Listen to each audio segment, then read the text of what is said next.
The analogy, or maybe the reality, is it's an interdimensional spider that is building its web or net, internet, World Wide Web, and it's an interdimensional spider building its net to capture all of us.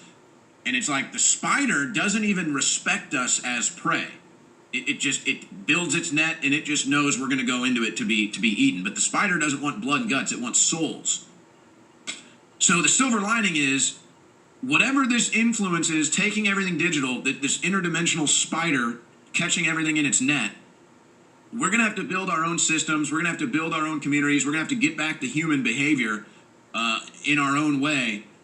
And that's going to be the only way to do this, because you see where it's all going. The corporate world government has influence and control over all of it. And that's why everywhere you go, like major sporting events, you see all their propaganda. They don't take cash. So, and we've held it off a little bit. We've definitely held it off a little bit. But we know where it's going. We know where it's all going. And of course they don't want you to have cash, because if you have cash, then you can't be controlled. But if everything's digital, they can shut your access to money off. They can take all your money away. It's all just numbers. There's no real assets there. And so that's why they want to get rid of cash. Let's go to Carol in Texas now. Carol, you're on the Alex Jones Show. Go ahead. Oh, and how's it going? Happy Sunday to you. Hi, I'm good, thank you. So, getting back to what you were talking about, going to the sports event you went to. You know what it is, personally? I think they just don't want us coming together, sharing the basic human experience of friendship and camaraderie. They just want us to be like that. What was it, Running Man with the sports event? Yes. Mm-hmm. Yep. You know, I mean, my God, kids can't even go to Chuck E. Cheese, for God's sake, without some kind of big fat rat at training out there trying to give them that pizza, if you know what I mean, you know? I mean, well, there's definitely an element of they don't want the human experience of people coming together, but they can't avoid it. So if it's going to be there, they have to layer on all their propaganda so that you have to deal with it every time. And what does a trans flag have to do with sports? I mean, well, besides Aunt Heather from South Park, you know.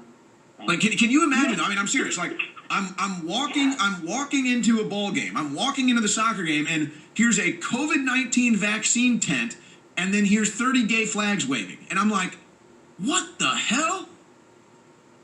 I know. It's not like it was back in the day. I don't know if you've ever been to a WWF or WWE. Well, back of course.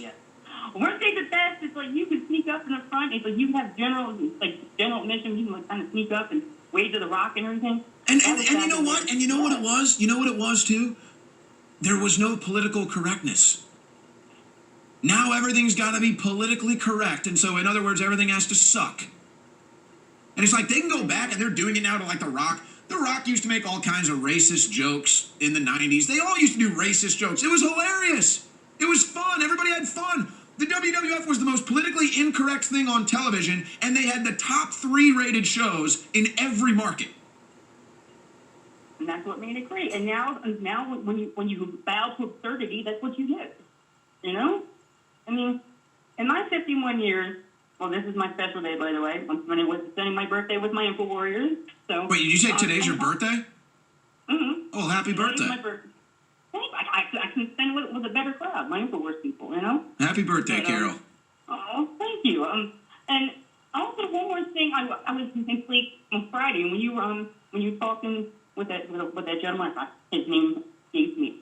But when you were in that Obama thing, it's like that popped in my head before you even put it on. I was like, I knew he was going to go with him.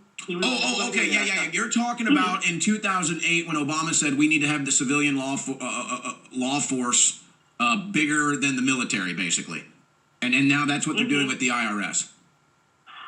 I know it just boggles my mind. It's like you never want to believe this is going to happen. I mean, it's like Alex has been spot on since I've been listening for the past 15 years. But like, no, nobody ever wants to believe that the worst is going to happen. Well, here's the problem. Here's why it's so hard for people to really believe it, I guess, is because it's hard to look at because Obama isn't presented as a radical ideological revolutionary, but that's what he is.